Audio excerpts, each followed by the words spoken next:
Welcome to my channel KP success zone. दोस्तों आज हम लोग शुरू करने वाले हैं बिहार दरोगा मेंस का सेट नंबर 5 और इससे पहले 4 सेट का डिस्कशन हमारे चैनल पे ऑलरेडी अपलोड कर दिया गया है। तो अगर आप लोग उसको नहीं देखे हैं तो चैनल के प्लेलिस्ट में जाके उसको देख सकते हैं। ठीक है, तो चलिए आज का वीडियो शुरू करते हैं। और इससे पहले जो लोग भी चैनल को सब्सक्राइब नहीं किए हैं चैनल को ज़रूर सब्सक्राइब कर लें और वीडियो को लाइक करें और ज़्यादा से ज़्यादा शेयर करें। ठीक है, और इसमें टोटल 100 क्वेश्चन का डिस्कशन करेंगे और 20 क्वेश्चन मैथ का है उसको भी डिस्कशन करेंगे, उसका भी हल बताएंगे आप लोगों को। तो चलिए आज के सेट को शुरू करते हैं। आज का सेट का पहला क्वेश्चन है, आरबीआई द्वारा विभिन्न वाणिज्य बैंकों को जिस दर पर दीर्घकालीन ऋण दिया जाता है उसे क्या कहते हैं। तो आरबीआई के द्वारा वाणिज्य बैंकों को जिस दर पे दीर्घकालीन ऋण दिया जाता है उसको कहते हैं बैंक रेट। उसको क्या बोलते हैं? बैंक रेट बैंक बोलते हैं। ठीक है, रेपो रेट क्या होता है? यह इस दर पर रिजर्व बैंक वाणिज्यिक बैंक को अल्पकालीन ऋण, जब अल्पकालीन ऋण दिया जाएगा तो उसको बोलेंगे रेपो रेट। ठीक है, अगला है reverse repo rate. Reverse repo rate जो होता है इस दर पर रिजर्व बैंक अन्य बैंक को ऋण प्राप्त करता है। ठीक है, इस दर पर रिजर्व बैंक अन्य बैंकों को ऋण प्राप्त करता है। अगला क्वेश्चन है, मुद्रास्फीति के संबंध में कौन सा कथन असत्य है। तो इसका जो आंसर हो जाएगा दोस्तों वो हो जाएगा वस्तुओं की मांग बढ़ जाती है। मुद्रास्फीति जो होता है उसमें क्या होता है? वस्तुओं की मांग बढ़ जाती है। ये गलत है दोस्तों, इसमें मांग क्या हो जाती है? घट जाती है। ठीक है, बाकी 3 कथन जो है दोस्तों सही है। इसमें मुद्रा का मूल्य गिर जाता है, वस्तुओं की कीमत बढ़ जाती है और उत्पादन में वृद्धि को प्रोत्साहित करती है। अगला क्वेश्चन है, निम्नलिखित में से कौन सही सुमेलित नहीं है। इसका जो आंसर हो जाएगा दोस्तों वो हो जाएगा डी नंबर। सत्यम समिति जो है हथकरघा विकास से संबंधित नहीं है। सत्यम समिति जो है दोस्तों वस्त्र नीति से संबंधित है। किस चीज़ से संबंधित है?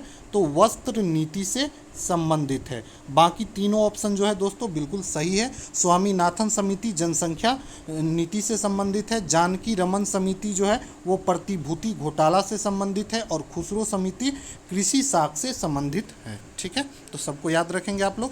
अगला क्वेश्चन है, सर्वाधिक नागरीय जनसंख्या वाला राज्य कौन सा है। तो सबसे ज़्यादा नगर जनसंख्या वाला राज्य जो है वो हो जाएगा आपको महाराष्ट्र। महाराष्ट्र में सबसे ज़्यादा नगर जनसंख्या है 2011 के जनगणना के अनुसार। और दूसरे स्थान पर है उत्तर प्रदेश। दूसरे स्थान पे कौन है? तो सेकेंड स्थान पे आ जाता है आपको उत्तर प्रदेश नगरीय जनसंख्या में। अगला क्वेश्चन है, अंतर्राष्ट्रीय महिला दिवस कब मनाया जाता है। तो अंतर्राष्ट्रीय महिला दिवस जो मनाया जाता है वो प्रत्येक वर्ष 8 मार्च को मनाया जाता है। कब मनाया जाता है दोस्तों? 8 मार्च को मनाया जाता है अंतर्राष्ट्रीय महिला दिवस। ठीक है, अगला क्वेश्चन है, भारत में योजना अवकाश की अवधि कब से कब तक थी। तो भारत में योजना अवकाश की जो अवधि थी वो 1966 से लेके 1969 ईस्वी तक थी। ठीक है, भारत में योजना अवकाश की अवधि 1966 से 1969 तक थी। इस अवधि में 3 वार्षिक योजना तैयार की गई थी। योजना अवकाश का मुख्य कारण भारत पाक संघर्ष, सूखा के कारण समाधान की कमी और मूल स्तर में वृद्धि था। ठीक है, अगला क्वेश्चन है, निम्नलिखित में से किस पंचवर्षीय योजना में न्यायपूर्ण विवरण को सर्वोच्च प्राथमिकता में शामिल किया गया था।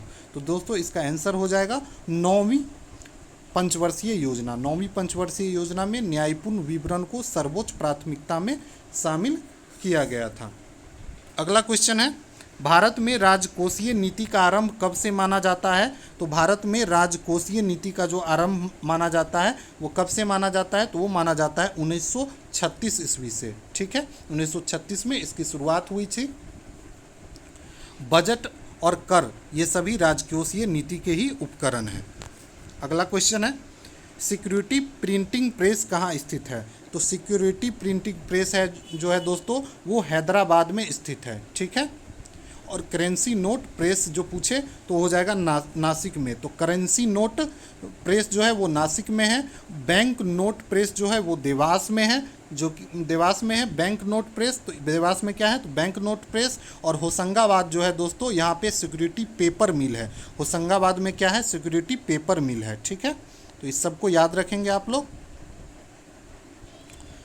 अगला क्वेश्चन है जीएसटी परिषद के अध्यक्ष कौन होते हैं? तो जीएसटी परिषद के जो अध्यक्ष होते हैं वो होते हैं केंद्रीय वित्त मंत्री। केंद्रीय वित्त मंत्री, और इस समय केंद्रीय वित्त मंत्री निर्मला सीतारमन है, तो वही जीएसटी परिषद की अध्यक्ष भी होगी। ठीक है। और जीएसटी पूछे भारत में कब लागू किया गया था, तो इसको भी याद रखिएगा, 2017 में 1 जुलाई 2017 को जीएसटी लागू किया गया था। ठीक है। अगला क्वेश्चन है चाणक्य द्वारा रचित अर्थशास्त्र कितने अधिकरणों में विभाजित है? तो चाणक्य के द्वारा लिखा गया था अर्थशास्त्र, इसको कितने अधिकरणों में विभाजित किया गया था? तो इसको 15 अभिकरणों में विभाजित किया गया था। ठीक है। और 180 प्रकरण में विभाजित। अधिकरण पूछे तो 15 और प्रकरण पूछे तो 180। ठीक है। और इससे किसका पता चलता है? तो इससे अर्थशास्त्र से हमें मौर्य काल का इतिहास का पता चलता है। अगला क्वेश्चन है रेडियो कार्बन 14 विधि द्वारा सिंधु सभ्यता की सम्मान तिथि क्या है? तो रेडियो कार्बन 14 विधि जो है दोस्तों, उससे सिंधु घाटी सभ्यता की सम्मान तिथि क्या बताया गया है? तो वो बताया गया है 2350 ईसा वर्ष पूर्व से 1750 ईसा वर्ष पूर्व। ठीक है। अगला क्वेश्चन है जैन धर्म के संबंध में असत कथन की पहचान करें।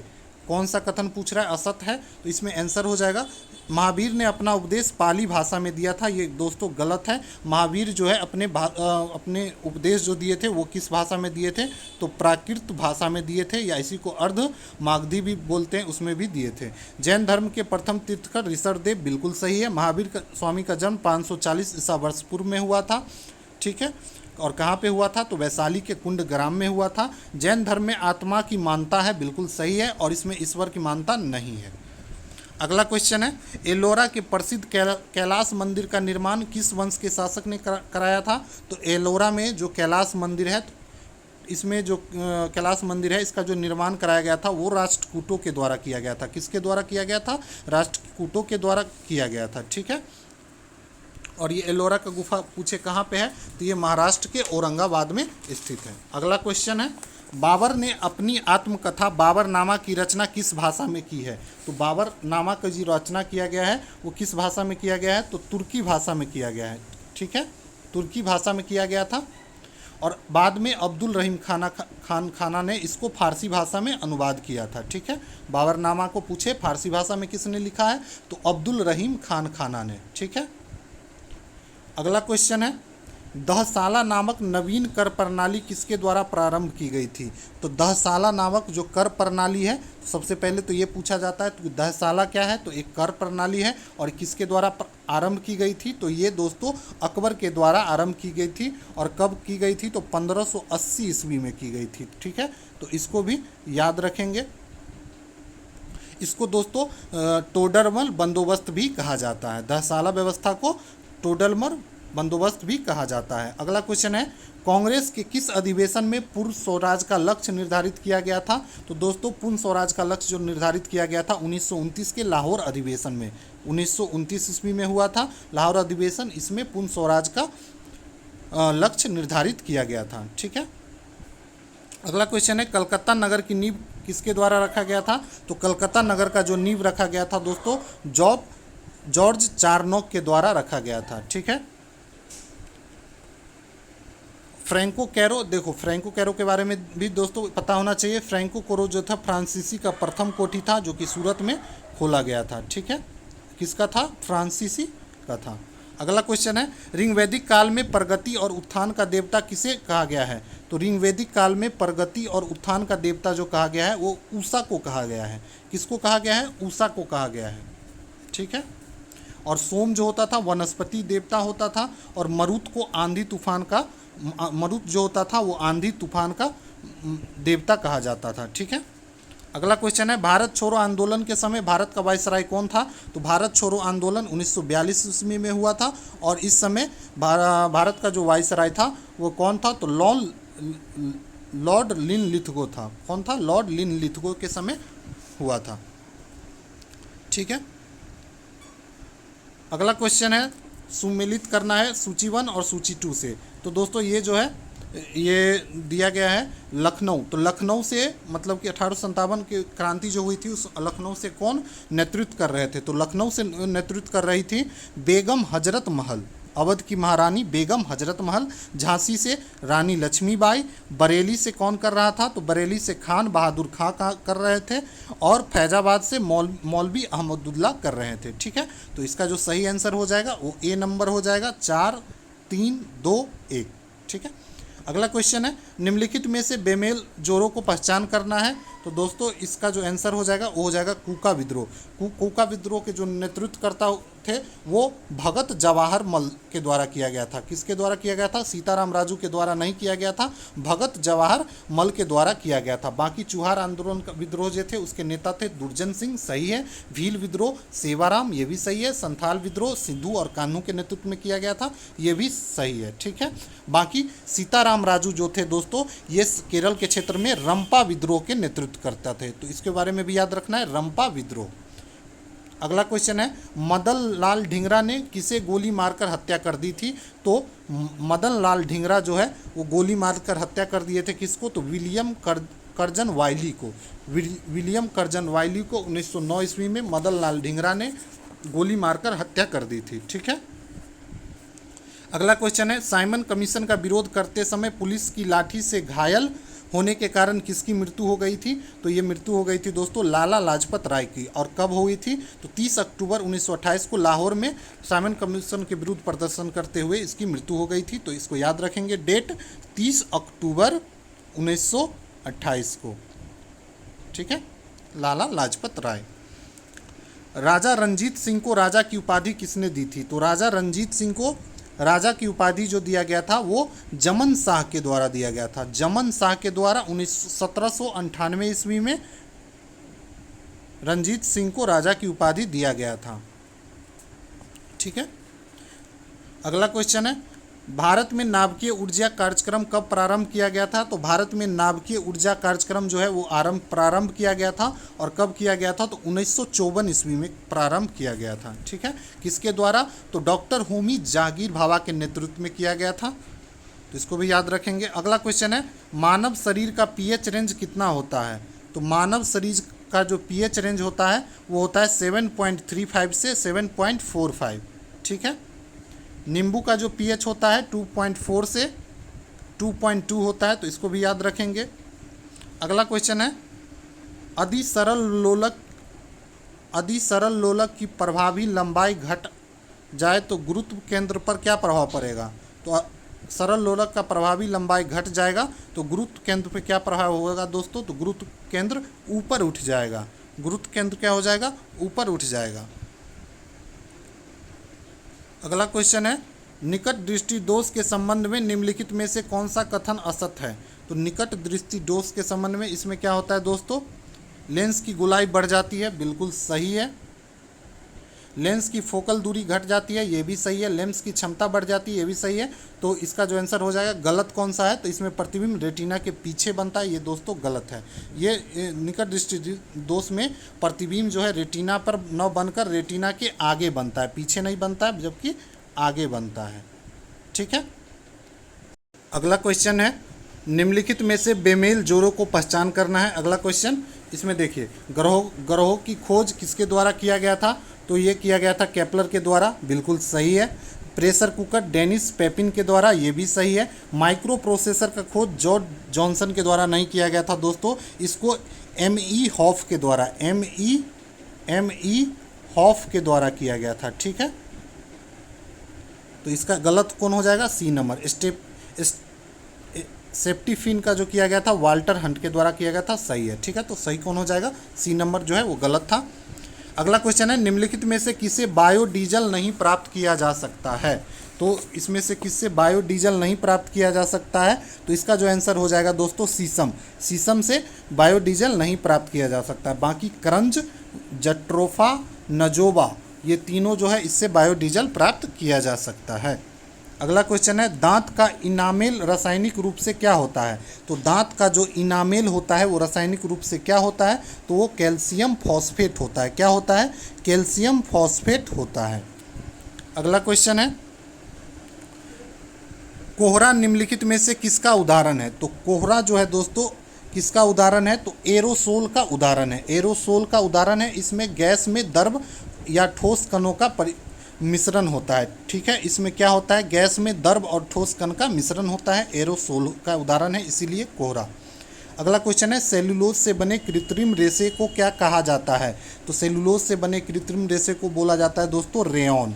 क्या बोला जाता है? रेयॉन बोला जाता है। ठीक है, अगला क्वेश्चन है, निम्नलिखित में से कौन सी धातु स्वतंत्र अवस्था में नहीं पाया जाता है? तो इसमें से स्वतंत्र अवस्था में नहीं पाए जाने वाला धातु कौन सा है दोस्तों? तो इसका आंसर हो जाएगा दोस्तों कैडमियम। कैडमियम स्वतंत्र अवस्था में नहीं पाया जाता है। इसका उपयोग दोस्तों नाभिकीय रिएक्टर में मंदक के रूप में भी किया जाता है। ठीक है, तो इसको भी याद रखेंगे। सबसे बड़ी कोशिका निम्नलिखित में से किसकी होती है? तो सबसे बड़ी कोशिका जो होती है वो किसकी होती है? तो शुतुरमुर्ग के अंडे की कोशिका जो होती है सबसे बड़ी होती है। ठीक है, और सबसे लंबी कोशिका तंत्रिका तंत्र की होती है। लंबी पूछे तो तंत्रिका तंत्र की, बड़ी पूछे तो शुतुरमुर्ग के अंडे की, और सबसे छोटी पूछे तो ये हो जाएगा माइकोप्लाज्म गैलीसेप्टिकमा का। ठीक है, तो ये हो जाएगा सबसे छोटी। तो सब याद रखना है, सबसे छोटी किसका होगा, लंबी किसका होगा, और सबसे बड़ा किसका होगा। ठीक है, अगला क्वेश्चन है, चूहा में गुणसूत्रों की संख्या कितनी होती है? तो चूहा में गुणसूत्रों की संख्या जो होती है दोस्तों वो 40 होती है। कितना होता है? 40 होता है। मेढक में 26 होता है। 26 किस में होता है? तो मेढक में होता है। 78 जो होता है वो कुत्ता में होता है, और 46 जो होता है वो किस में होता है? मनुष्य में होता है। ठीक है, तो इस सबको याद रखेंगे आप लोग। अगला क्वेश्चन है, टेट्राफ्लोरोइथिलीन के बहुलकीकरण से क्या प्राप्त होता है? तो टेट्राफ्लोरोइथिलीन के बहुलकीकरण जब करते हैं तो हमको टेफ्लॉन प्राप्त होता है। क्या प्राप्त होता है? टेफ्लॉन प्राप्त होता है। अगला क्वेश्चन है, निम्नलिखित में से कौन सा एक वायरस जनित रोग है? तो वायरस जनित बीमारी कौन सा हो जाएगा? तो इसमें चिकनगुनिया जो है दोस्तों वायरस का बीमारी है। बाकी दाद, सिफिलिस और कालाजार वायरस से संबंधित नहीं है। दाद जो होता है वो किसके कारण होता है? तो कवक के कारण होता है। वहीं पे बात करें सिफिलिस या गोनोरिया, ये दोनों जीवाणु के कारण होता है। और कालाजार जो है दोस्तों ये प्रोटोजोआ के कारण होता है। ठीक है, अगला क्वेश्चन है, स्थिर दाब पर किसी गैस के ताप में वृद्धि करने पर उसके आयतन पर क्या प्रभाव पड़ेगा? तो प्रेशर जब कांस्टेंट होगा तो उसके ताप में वृद्धि करने पर उसके आयतन पे क्या प्रभाव पड़ेगा? तो आप लोग आइडियल गैस इक्वेशन पढ़े होंगे, PV = nRT। अब यहाँ पे क्या पूछ रहा है? दाब स्थिर है, मतलब प्रेशर क्या है? कांस्टेंट है। तो पूछ रहा है टेम्परेचर बढ़ाएंगे तो इसके वॉल्यूम में क्या होगा? तो देखिए दोनों क्या है, V directly proportional to T है। तो वॉल्यूम बढ़े, टेम्परेचर बढ़ेगा तो वॉल्यूम भी क्या होगा? बढ़ेगा। तो इसका आंसर क्या हो जाएगा? A नंबर हो जाएगा। अगला क्वेश्चन है, निम्नलिखित में से कौन सा एक नील हरित शैवाल नहीं है? तो नील हरित शैवाल इसमें से कौन नहीं है? तो इसका जो आंसर हो जाएगा दोस्तों वो हो जाएगा एस्पार्जिलियस।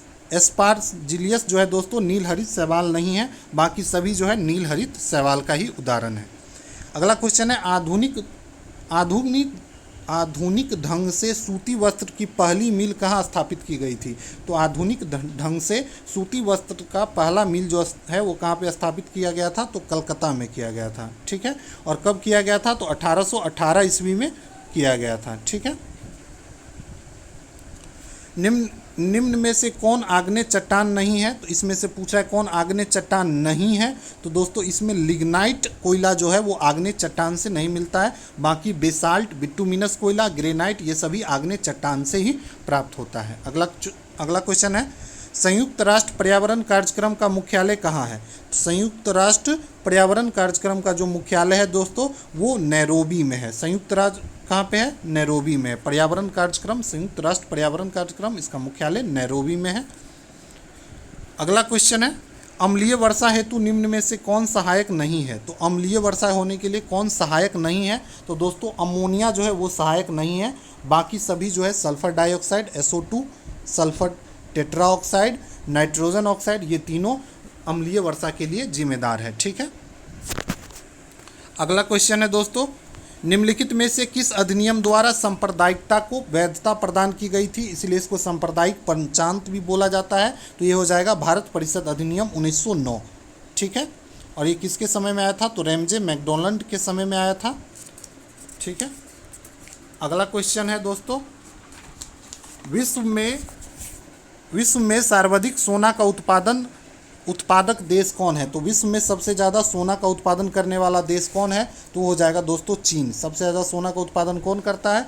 चीन करता है। जबकि सर्वाधिक भंडार जो है वो अमेरिका के पास है। तो भंडार पूछे सबसे ज़्यादा सोना का किसके पास है? तो अमेरिका के पास है। लेकिन उत्पादन कौन करता है? तो चीन करता है। ठीक है। और सबसे ज़्यादा घरेलू खपत किसका है? तो भाई भारत का है। भारत में महिलाएं सबसे ज़्यादा आभूषण बनाती है सोने का, इसीलिए सबसे ज़्यादा खपत जो है सोने का कहाँ पे है? तो भारत में है। अगला क्वेश्चन पे चलते हैं। अगला क्वेश्चन सूची 1 और सूची 2 दिया गया है और ये अनुसूची है, उसके मिलान करना है। तो दोस्तों छठी अनुसूची किससे संबंधित है? तो जनजातीय क्षेत्र के प्रशासन से संबंधित है। 8वीं अनुसूची में क्या है? तो भाषा को रखा गया है, 22 भाषा। 10वीं अनुसूची दल बदल से संबंधित है और 12वीं अनुसूची जो है नगर निकाय से संबंधित है। ठीक है। तो इस तरीके से इसका आंसर क्या हो जाएगा? इसका आंसर हो जाएगा 1, 4, 2, 3। तो बी नंबर आंसर सही हो जाएगा। अगला क्वेश्चन है भारत के 22वें राज्य के रूप में किसका उदय हुआ था? तो भारत के 22वें राज्य के रूप में जो उदय हुआ था वो सिक्किम का हुआ था। सिक्किम 22वें राज्य बने थे और कब बने थे? तो 1975 ईस्वी में बना था। ठीक है। निम्नलिखित में से किस राज्य में पहली बार लोक अदालत की स्थापना की गई थी? तो पहली बार लोक अदालत का जो स्थापना किया गया था दोस्तों वो गुजरात में किया गया था। कहाँ पे किया गया था? गुजरात में। और पूछे कब किया गया था? तो 1982 ईस्वी में पहली बार गुजरात में लोक अदालत का स्थापना किया गया था। और ये किस दर्शन पे आधारित है? तो गांधीवादी दर्शन पे आधारित है। अगला क्वेश्चन है निम्नलिखित में से कौन सा विषय अवशिष्ट शक्तियों में शामिल है? तो कौन सा विषय है जो अवशिष्ट शक्ति में शामिल है? तो वो हो जाएगा दोस्तों साइबर कानून। साइबर कानून जो है अवशिष्ट शक्ति में शामिल है। जबकि शराब राज्य सूची में है और विदेशी व्यापार मुद्रा संघ सूची का विषय है। अवशिष्ट मतलब हो जाएगा समवर्ती सूची। ठीक है। अगला क्वेश्चन पे चलते हैं। अगला क्वेश्चन है राज्य का नीति निर्देशक तत्व के संबंध में किसने कहा है कि यह एक ऐसा चेक है जो बैंक की सुविधा अनुसार अदा की जाती है? ये कहा गया है दोस्तों केटी शाह के द्वारा। केटी शाह के द्वारा राज्य के नीति निर्देशक तत्व कहाँ से लिया गया है? तो आयरलैंड के संविधान से लिया गया है। ठीक है। अगला क्वेश्चन है कौन सी भाषा 8वीं अनुसूची में सम्मिलित नहीं है? तो 8वीं अनुसूची में कौन सी भाषा सम्मिलित नहीं है दोस्तों? तो इसमें से राजस्थानी जो है 8वीं अनुसूची में शामिल नहीं है। बाकी गुजराती, कश्मीरी, डोंगरी ये सभी 8वीं अनुसूची में शामिल है। 8वीं अनुसूची में टोटल अभी 22 भाषा है। ठीक है। अगला क्वेश्चन है राज्यसभा के कितने सदस्य प्रति 2 वर्ष के बाद सेवानिवृत्त होते हैं, मतलब रिटायर होते हैं? तो प्रत्येक 2 वर्ष के बाद 1/3 सदस्य राज्यसभा से रिटायर होते हैं। अगला क्वेश्चन है शिक्षा का अधिकार प्रदान करने वाला अनुच्छेद 21 का क भारतीय संविधान के किस संशोधन द्वारा जोड़ा गया था? तो 21 का क जो है दोस्तों इसमें शिक्षा का अधिकार है और इसको जो जोड़ा गया था वो कब जोड़ा गया था? तो इसको जो जोड़ा गया था दोस्तों 86वें संविधान संशोधन के द्वारा जोड़ा गया था। तो इसका आंसर हो जाएगा डी नंबर, क्योंकि इसको जो जोड़ा गया था 86वें संविधान संशोधन के द्वारा। और कब? तो 2002 ईस्वी में जोड़ा गया था। ठीक है। इसमें 6 से 14 वर्ष के आयु के सभी बालकों को निःशुल्क और अनिवार्य शिक्षा की व्यवस्था की गई थी। अगला क्वेश्चन है किसी संसद सदस्य की योग्यता और अयोग्यता से संबंधित प्रश्न अंतिम विनिश्चय कौन करता है? तो संसद सदस्य का योग्यता और अयोग्यता के संबंधित प्रश्न पे अंतिम विनिश्चय जो करता है वो किसके द्वारा किया जाता है? तो वो राष्ट्रपति के द्वारा किया जाता है। अगला क्वेश्चन है महान्यायवादी के अवकाश ग्रहण करने की उम्र सीमा कितनी होती है? तो इसमें इसका आंसर जो हो जाएगा दोस्तों इनमें से कोई नहीं। महान्यायवादी के अवकाश करने की उम्र सीमा निर्धारित नहीं की गई है, बल्कि वह राष्ट्रपति के प्रसाद पर पद धारण करते हैं। ठीक है। इसकी नियुक्ति जो होती है दोस्तों अनुच्छेद 76 के तहत होता है राष्ट्रपति के द्वारा, तो इसको भी याद रखेंगे। अगला क्वेश्चन है निम्नलिखित में से कौन सा असत्य कथन है उसको पहचान करना है। इसका जो आंसर हो जाएगा दोस्तों सी नंबर। विधानसभा में धन विधेयक विधानसभा अध्यक्ष की अनुमति से पेश किया जाता है, ये गलत है दोस्तों। विधानसभा में धन विधेयक जो है राज्यपाल के पूर्ण अनुमति पे पेश किया जाता है। तो अध्यक्ष नहीं होगा, यहाँ पे राज्यपाल होगा। ठीक है। बाकी तीनों कथन जो है दोस्तों सही है, तो आप लोग इसको देख लेंगे। अगला क्वेश्चन है निम्नलिखित में से कौन संविधान सभा की प्रांतीय संविधान समिति के अध्यक्ष थे? तो प्रांतीय संविधान समिति के जो अध्यक्ष थे वो थे सरदार वल्लभ भाई पटेल। ठीक है। अगला क्वेश्चन है लोकसभा की कार्य मंत्रा समिति में कुल कितने सदस्य होते हैं? तो लोकसभा के कार्य मंत्रा समिति में टोटल 15 सदस्य होते हैं, ठीक है। और लोकसभा का जो पादेन अध्यक्ष होता है, इसका अध्यक्ष होता है। तो इन कार्य मंत्रा समिति के जो अध्यक्ष कौन होते हैं? तो लोकसभा के पादेन अध्यक्ष होते हैं। अगला क्वेश्चन है, निम्नलिखित में से कौन प्रोटीन के पाचन में सहायक होते हैं? तो प्रोटीन के पाचक में जो सहायक होते हैं वो होते हैं ट्रिप्सिन। ट्रिप्सिन जो है दोस्तों प्रोटीन के पाचन में सहायक होते हैं। अगला क्वेश्चन है, इंसुलिन के संबंध में निम्नलिखित में से कौन सा कथन सही नहीं है? इसका जो आंसर हो जाएगा, यह ग्लाइकोजेन को ग्लूकोज बनाने की क्रिया को नियंत्रित करता है। ये बिल्कुल गलत है। इंसुलिन ग्लूकोज के ग्लाइकोजेन बनने की क्रिया को नियंत्रित करता है, ठीक है। ये दोस्तों सही नहीं है। इसके अतिस्रवण से हाइपोग्लाइसीमिक नामक रोग हो जाता है, जिससे जनन क्षमता और दृष्टि ज्ञान कम होने लगता है। बाकी तीनों कथन जो है दोस्तों वो सही है इंसुलिन के संबंध में। अगला क्वेश्चन है, किस धमनी में रुकावट के होने पर हृदयघात या हार्ट अटैक हो जाता है? तो दोस्तों इसका जो आंसर हो जाएगा कोरोनरी धमनी। कोरोनरी धमनी में जब रुकावट हो जाती है तो हार्ट अटैक आ जाता है, ठीक है। हाँ, कोरोनरी धमनी का काम क्या होता है दोस्तों? ये हृदय की मांसपेशियों को रक्त पहुंचाने वाली वाहिका होती है, ठीक है। अगला क्वेश्चन पे चलते हैं। अगला क्वेश्चन है, निम्नलिखित में से कौन सा हार्मोन पीयूष ग्रंथि द्वारा स्रावित नहीं होती है? तो पीयूष ग्रंथि के द्वारा कौन सा हार्मोन स्रावित नहीं होगा? तो दोस्तों एपिनेफ्रीन जो है पीयूष ग्रंथि द्वारा स्रावित नहीं होती है। बाकी तीनों जो है पीयूष ग्रंथि के द्वारा स्रावित होने वाला हार्मोन है। अगला क्वेश्चन है, मानव के अमाशय में कौन सा अम्ल पाया जाता है? तो मानव के अमाशय में जो पाया जाता है दोस्तों हाइड्रोक्लोरिक अम्ल पाया जाता है, इसको HCl बोलते हैं। अगला क्वेश्चन है, वॉकिंग विथ द कॉमरेड नामक पुस्तक के लेखक कौन है? तो वॉकिंग विथ द कॉमरेड पुस्तक के जो लेखक है वो है अरुंधति रॉय। अरुंधति रॉय के द्वारा लिखा गया है। अगला क्वेश्चन है, भारत का पहला डिजिटल वाटर बैंक कहाँ खोला गया था? भारत का पहला डिजिटल वाटर बैंक जो खोला गया था दोस्तों वो कर्नाटक में खोला गया था। कहाँ खोला गया था? तो कर्नाटक में पहला डिजिटल वाटर बैंक खोला गया था। कर्नाटक के किस शहर में पूछे तो बेंगलोर में। अगला क्वेश्चन है, हाल ही में हंगरी की पहली महिला राष्ट्रपति कौन बनी है? तो हंगरी की पहली महिला राष्ट्रपति जो बनी है दोस्तों वो कैटलीन नोवाक बनी है। कौन बनी है? तो कैटलीन नोवाक। अगला क्वेश्चन, निम्नलिखित में से कौन सा जोड़ा सुमेल नहीं करता है? तो दोस्तों मोसाद जो है इजराइल का है, मतलब खुफिया एजेंसी, सही है। मुखबरात मिस्र का है। KGB दोस्तों ऑस्ट्रेलिया का नहीं है। KGB जो रूस का गुप्तचर संस्था है। तो इसका आंसर हो जाएगा C नंबर। अगला क्वेश्चन है, शिव कुमार शर्मा निम्नलिखित में से किस वाद्य यंत्र के वादक हैं? तो शिव कुमार शर्मा जो थे वो किस वाद्य यंत्र के वादक थे? तो दोस्तों ये संतूर वादक थे। अगला क्वेश्चन है, जारवा जनजाति भारत के किस क्षेत्र में निवास करती है? तो जारवा जनजाति है जो है दोस्तों भारत के किस क्षेत्र में निवास करती है? तो अंडमान निकोबार में निवास करती है। अगला क्वेश्चन है, किस राज्यसभा द्वारा सुषमा स्वराज पुरस्कार की घोषणा की गई है? तो सुषमा स्वराज पुरस्कार की जो घोषणा की गई है दोस्तों वो हरियाणा सरकार के द्वारा किया गया है, ठीक है। अगला क्वेश्चन है, गिर राष्ट्रीय उद्यान गुजरात के गिर क्षेत्र में स्थित है। यह राष्ट्रीय उद्यान किस जीव के संरक्षण हेतु विशेष रूप से जाना जाता है? तो गिर राष्ट्रीय उद्यान जो गुजरात में है किस जीव के संरक्षण के लिए जाना जाता है? तो दोस्तों शेर के लिए जाना जाता है, ठीक है। और वहीं नल सरोवर जो है गुजरात का वो पक्षी के लिए जाना जाता है। अगला क्वेश्चन है, निम्नलिखित में से कौन नदी पश्चिम की ओर बहती है? तो दोस्तों नर्मदा नदी जो है वो पश्चिम की ओर बहती है। बाकी सभी नदी जो है वो पूर्व की ओर बहती है। नर्मदा के साथ साथ दोस्तों ताप्ती को भी याद रखना है, ये भी पश्चिम की ओर बहते हुए अरब सागर में गिरती है। अगला क्वेश्चन है, निम्नलिखित में से किस मिट्टी को कपास की मिट्टी के नाम से भी जाना जाती है? तो दोस्तों कपास की मिट्टी के नाम से जाना जाता है काली मिट्टी, ठीक है।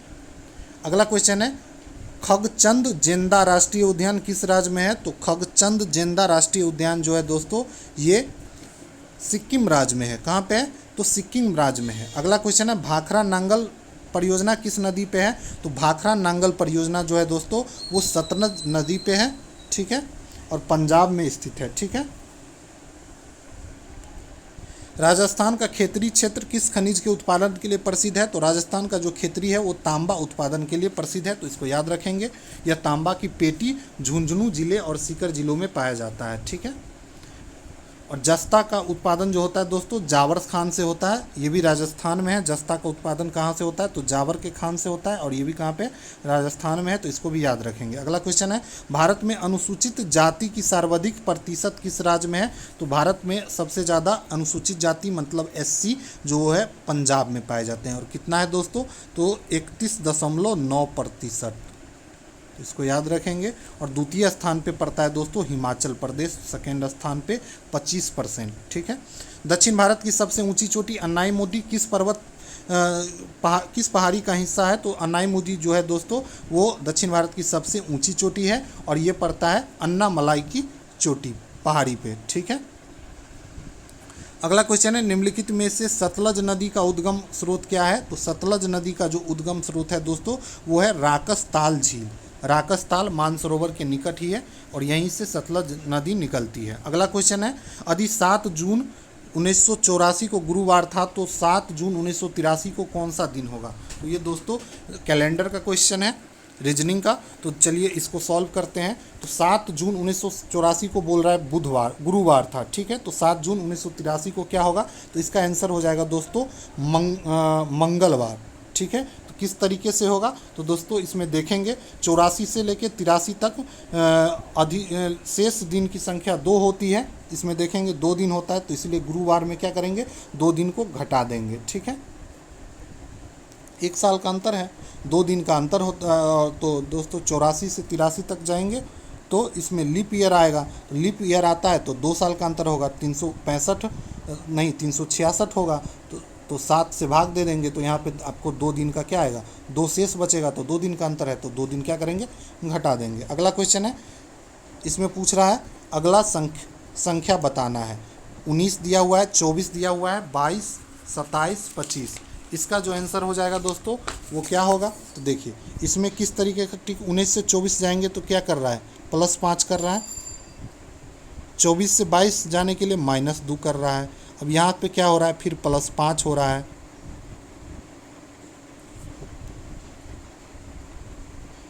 अब यहाँ से यहाँ जा रहे हैं तो -2 हो रहा है, तो यहाँ पे क्या होगा, +5 होगा कि नहीं, +5 -2 का सीरीज चल रहा है, तो 25 + 5 करेंगे तो क्या आ जाएगा, 30 आ जाएगा आंसर। इसका आंसर हो जाएगा दोस्तों सी नंबर। अगला क्वेश्चन पे चलते हैं। अगला क्वेश्चन में कुछ नहीं, प्लस का अर्थ भागा है, इसमें कुछ नहीं करना है। प्लस के जगह पे क्या कर देना है, भागा लिख देंगे, माइनस के जगह पे गुना लिख देना है, भागा के जगह पे प्लस लिख देना है, और गुना के जगह पे माइनस लिख देना है।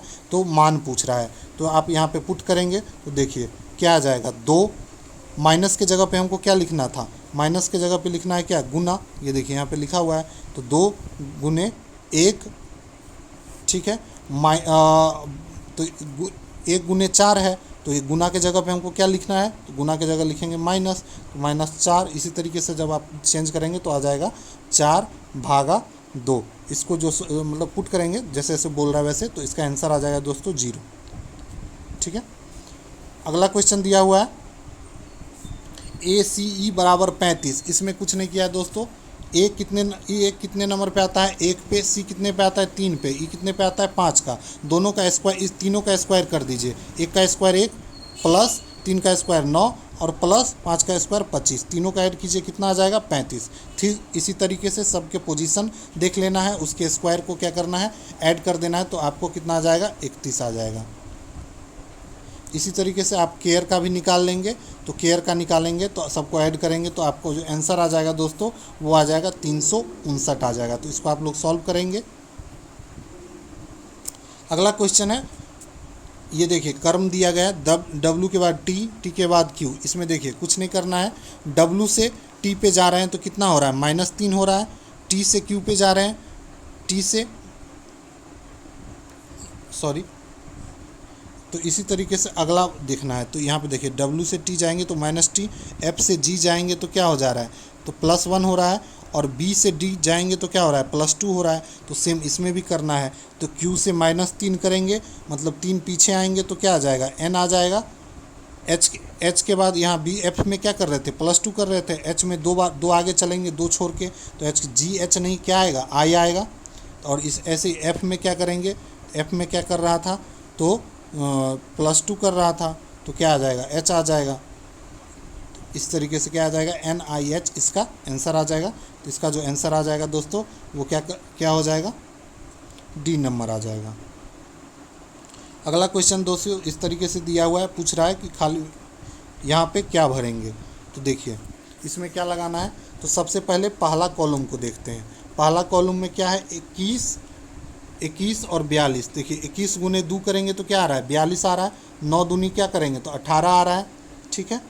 अब क्या करेंगे, अब 82 को 2 से गुना करेंगे तो 84 आ रहा है, और 18 दूनी 36 आ रहा है। तो इसी तरीके से यहाँ पे 18 से 2 से गुना करेंगे तो 36, और 36 दूने 72। तो 30 इसको फॉलो कर रहा है, तो इसका आंसर क्या हो जाएगा, 36 हो जाएगा।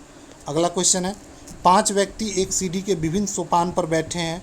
तो इस तरीके से आपको देखना है। तो देखिए क्या है, सीढ़ी बना हुआ है, ठीक है, और बैठा हुआ है 5 लोग।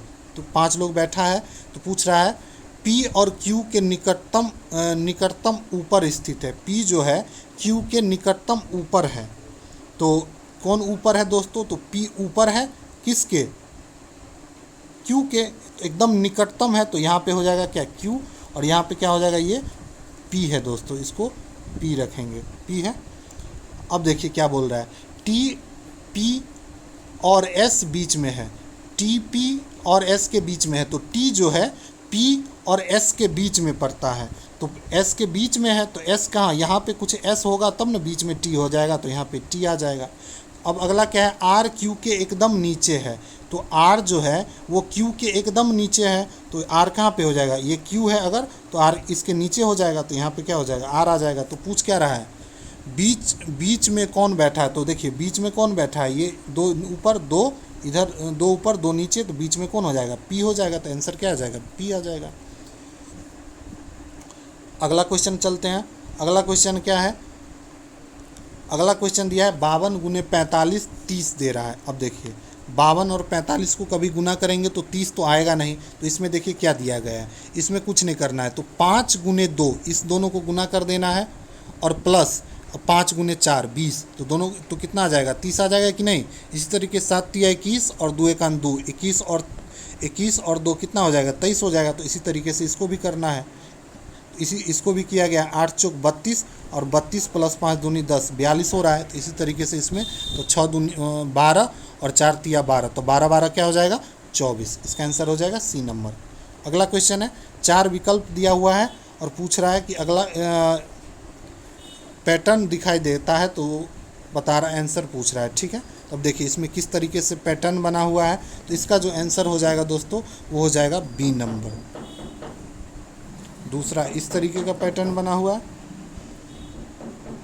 अगला क्वेश्चन है, रहमान को एक निश्चित स्थान से पैदल चलकर जाने और सवारी द्वारा वापस आने में 10 घंटा लगता है।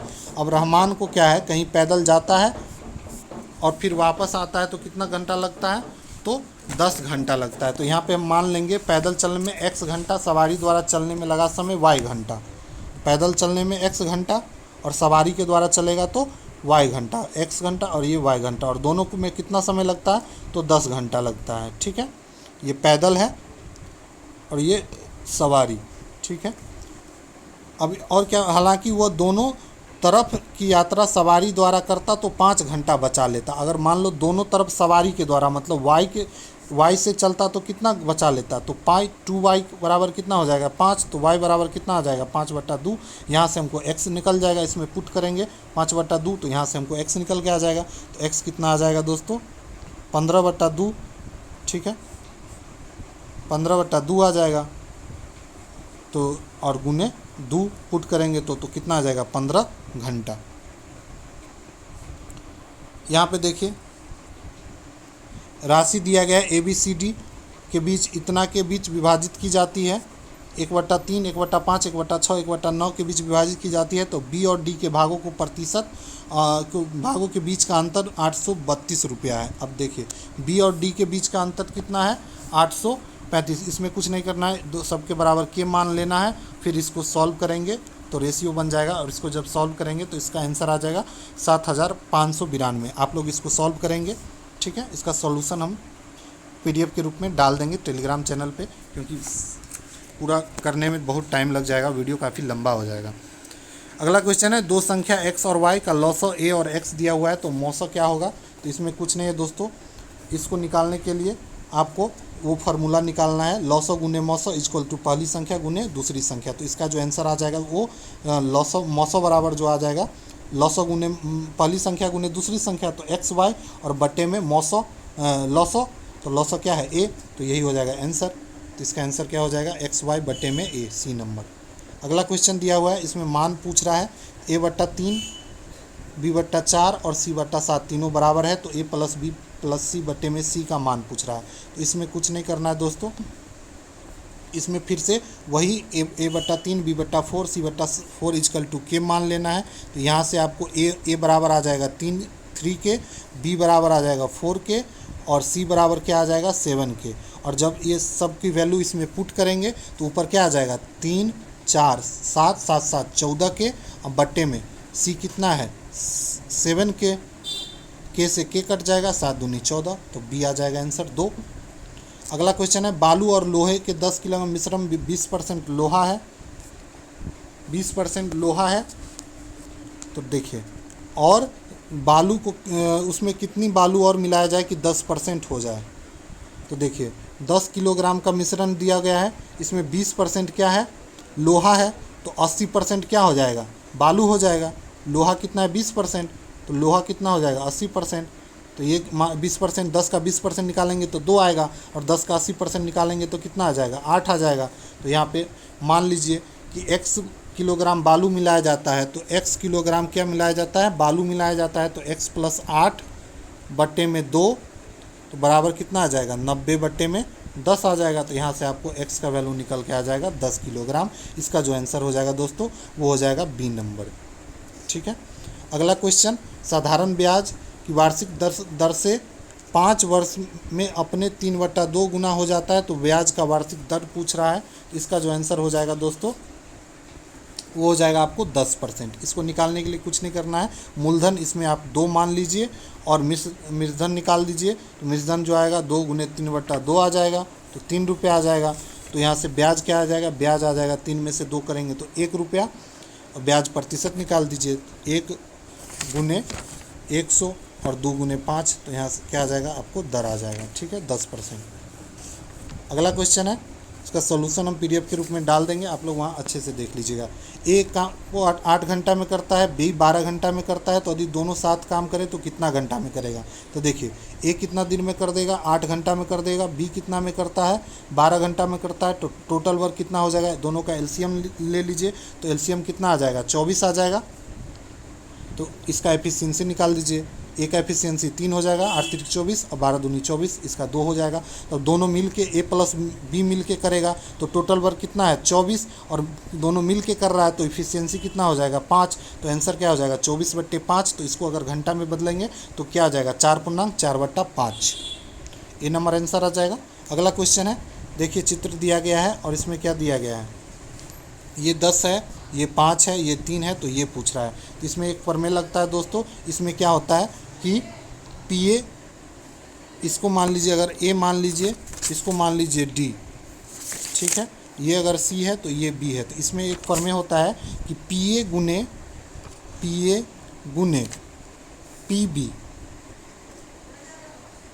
PB इजकल टू PD गुने PC। ठीक है, तो इसका जो आंसर यहाँ पे इसको x पुट कर लीजिए और इसको अब इस फार्मूला पे बैठाएंगे तो आपको आंसर निकल के आ जाएगा। ठीक है, PA देखिए कितना दिया हुआ है, तो 3 + x हो जाएगा कि नहीं 3 + x, और PB कितना दिया हुआ है, PB दिया हुआ है 3 बराबर कितना हो जाएगा, PD कितना है 15 और PC कितना है तो 5 है। तो अब देखिए यहाँ से निकल जाएगा 15 × 5 = 75, और इससे क्या आ जाएगा 9 + 3x। इस यहाँ से आपको x का वैल्यू कितना आ जाएगा, तो x का वैल्यू आ जाएगा दोस्तों 22। ठीक है, अगला क्वेश्चन है, द्विघात समीकरण का विकटीकार कितना होगा। तो इसका विकटीकार मतलब डिस्क्रीमेंट कितना होगा दोस्तों, तो इसमें x² + x + 1 दिया हुआ है, तो इसको d निकालने के लिए b² - 4a निकालते हैं। तो ये b², तो b² क्या हो जाएगा, ये फार्मूला लगेगा b² - 4ac। तो b² कितना हो जाएगा, b कितना है 1 का स्क्वायर 1 4, और ये कितना है a कितना है 1, यहाँ कुछ नहीं है तो 1 हो जाएगा। c कितना है 1 है, तो ये 1 हो जाएगा। तो 1 - 4 -3 आ जाएगा, आंसर बी नंबर। अगला क्वेश्चन देखिए दोस्तों, इसमें सबसे छोटी संख्या ज्ञात करना है। तो इसमें सबसे छोटी संख्या जो हो जाएगी वो हो जाएगा कौन, तो ए नंबर। ठीक है, ए नंबर क्या है, सबसे छोटा संख्या है। इसमें कुछ नहीं करना है, सबको वो रूट में बराबर अगर कर लेंगे एलसीएम लेके तो आंसर निकल जाएगा। तो आप लोग इस तरीके से ये सेट ख़त्म हो गया। तो आप लोग को अगर वीडियो अच्छा लगा हो तो चैनल को सब्सक्राइब करें और वीडियो को लाइक करें और ज़्यादा से ज़्यादा शेयर करें। ठीक है, थैंक यू।